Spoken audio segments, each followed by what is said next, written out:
ரெண்டு major rating போட்டியாளர்களை பாக்குறாங்க. ICRA அதுக்கப்புறம் கேர். ICRA ஒரு ரேட்டிங் ஏஜென்சி.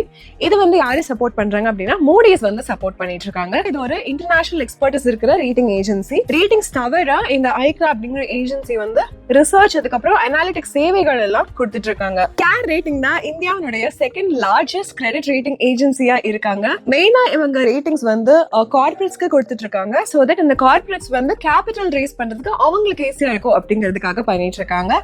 ரேட்டிங்ஸ் கூட சேர்த்து கேர் வந்து கன்சல்டிங், ரிசர்ச் அதுக்கப்புறம் ரிஸ்க், கம்ப்ளைன்ஸ், சர்வீசஸ் இந்த மாதிரிலாம் நிறைய சேவைகளும் சேர்ந்து கொடுத்துட்டு இருக்காங்க. Q1FY 26ல 88% கேருடைய வருவாய் வந்து ரேட்டிங்ஸ்ல இருந்துதான் வந்திருக்கு. அதே சமயத்துல ஐக்ரா வந்து வெறும் 59% தான் அதனுடைய வருவாய் இந்த ரேட்டிங்ஸ் தொழில இருந்து எடுத்திருக்காங்க. மீதி இருக்கிற வருவாய் வந்து அவங்களுக்கு எங்க இருந்து வந்திருக்கு அப்படின்னு பாத்தீங்கன்னா நாலேஜ் அதுக்கப்புறம் கன்சல்டன்சி சேவைகள் கொடுத்துட்டு இருக்காங்கன்னு சொன்னேன்ல, அதுல இருந்தா வந்திருக்கு. இப்ப நம்ம பினான்சியல் ரேஷியோஸ் ரெண்டு நிறுவனங்களுக்கும் பார்க்கலாம். கேர்னுடைய விற்பனை வந்து Q1FY 26ல 19% அதிகமா இருக்கு.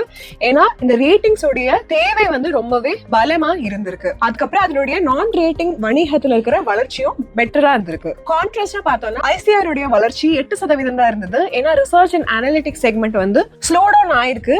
ஒரு ESG ப்ராஜெக்ட் அவங்களோட டிஸ்கண்டினியூ ஆனதுக்கு அப்புறமா. பட் ஆனாலும் இந்த ரேட்டிங்ஸ் வணிகம் கொஞ்சம் ஸ்டேபிளாவே இருந்திருக்குன்னு சொல்லலாம். FY 25ல கேரோட ஒர்க்கிங் கேபிட்டல் டேஸ் வந்து 451 நாட்களா இருந்தது.